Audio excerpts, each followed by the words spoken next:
Now, when you put an aquarium in place, the first thing you want to do is make sure there's no rock in the aquarium. So give it a good shake and make sure it's no rock. Now, if your aquarium rocks, that means that there's a high point, and that means when you fill it up, there's a chance it'll crack. The next thing you need to do is make sure your aquarium is level. So you want to put the level on it and make sure it's level, because silicon is very, very strong if it's pulling this way. But if your aquarium's not level and it's sort of moving that way, it's not so strong.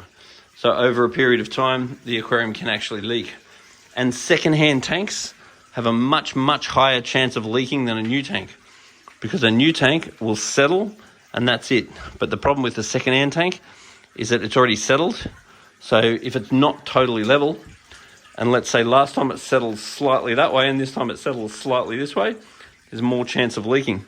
It's also very important you put polystyrofoam underneath the tank, because that just has a little bit more give. So now the next thing we're going to do is, when we clean the gravel, put the gravel in the tank, then we're going to fill the aquarium up. Then the water's going to go over the edge here.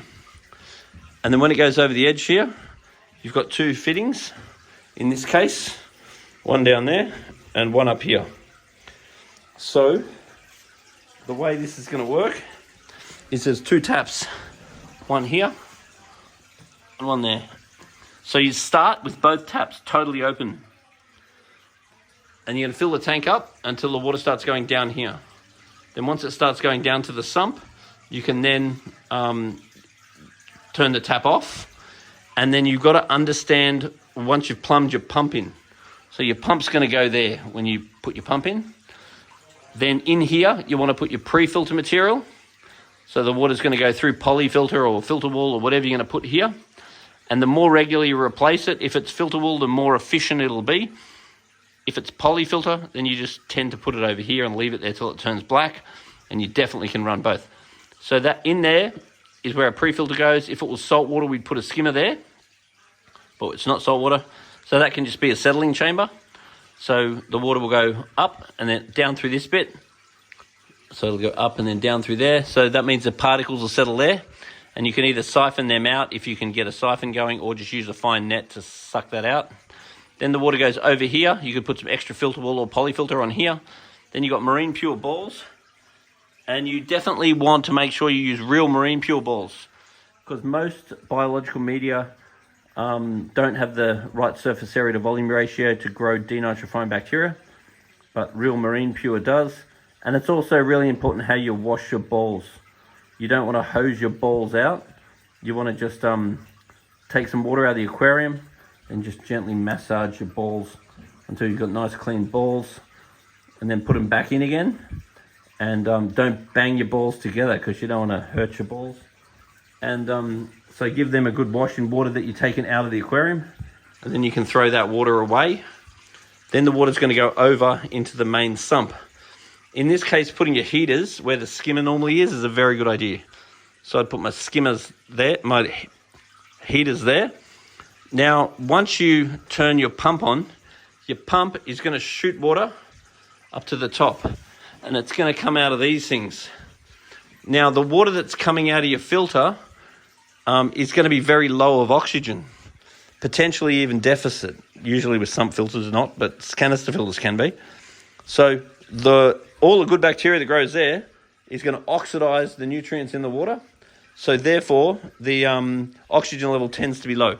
So what you want to do with this is angle this right across the surface like that. So when it shoots, it's agitating the surface. Then the water will go down the bottom. So when you turn the pump on, what's going to happen is the water in the aquarium is going to go up, and the water in the sump is going to go down. Then when you turn your pump off, the water in the aquarium is going to go down, and the water in the sump is going to go up. So there's something very basic you've got to remember here. You've got to make sure that when you fill your sump up, it's best to do that when the pump is off. Because if you fill up your sump and the pump is on, then when you turn the pump off, the water's going to come from the top down to the bottom, and it's possible that it can't all fit if you fill your sump up too much. So if you want to find out what your level is, you could actually fill it up fairly high and then turn it on. But most people want to run it about there, assuming it's on. The other thing you're going to really watch too is these. Because if that's right down, then what will happen is it'll drain down to here. And that's going to be really bad. So you want to make sure these are right on the surface, and you want them to stop siphoning as soon as you turn your pump off. Otherwise, those things will suck water out of the tank, and then you'll overflow that, and that's never so fun. Now, with these systems, when you first turn them on, you expect them to be noisier. Now, the other thing is you don't want a massive pump, because the aim of a filter is to have high contact time. So you want the water going down to the bottom, and you're wanting the filter to have time to work. There's no point having a really powerful pump and blowing heaps of water up here, and then the water goes through the filter real quick. That's just going to be noisy, and it'll be less efficient. If you turned this pump over, this tank over about 4 times an hour, that'd be great. Say 1 to 4 times an hour is all you need. So if you had a pump in here that was, let's say, a 2 or 3,000 litre pump, there's head height there. So say 3,000 litre pump. A 3,000 litre pump will pump the water up to here, and then the water will go back down again, and it won't be so vicious. If you put like a 7,000 litre pump there, you're going to pump it up real vicious, which means it'll come down real vicious and it'll make more noise. So then what you do is turn your 3,000 litre pump on. 2,500 litres is okay, even 2,000. Turn the pump on, the water goes up, level starts coming up, then it goes over the edge. And at the start, no matter what you do, it's going to be noisy. Then you've got 2 taps, 1 and 2. I would probably always keep that tap open, the one at the back. And then the one at the front here, I would let the tank run for a while, then I'd shut that tap a little bit. So have it on completely up. Yep, have it completely open. Let it run for an hour or 2. Yep. Then shut it a bit, and let it run for an hour or 2. Then shut it a bit, then run for an hour or 2, until you find a spot where magically the water seems to be okay. Yeah, sure. So you got to get to know your tank, because normally this is a Dorso standpipe, but this one is open, so this one is not actually a Dorso standpipe. So you're just going to have to play with those 2 taps until you get the level right, because that there is a very non-conventional fitting, but it is what it is.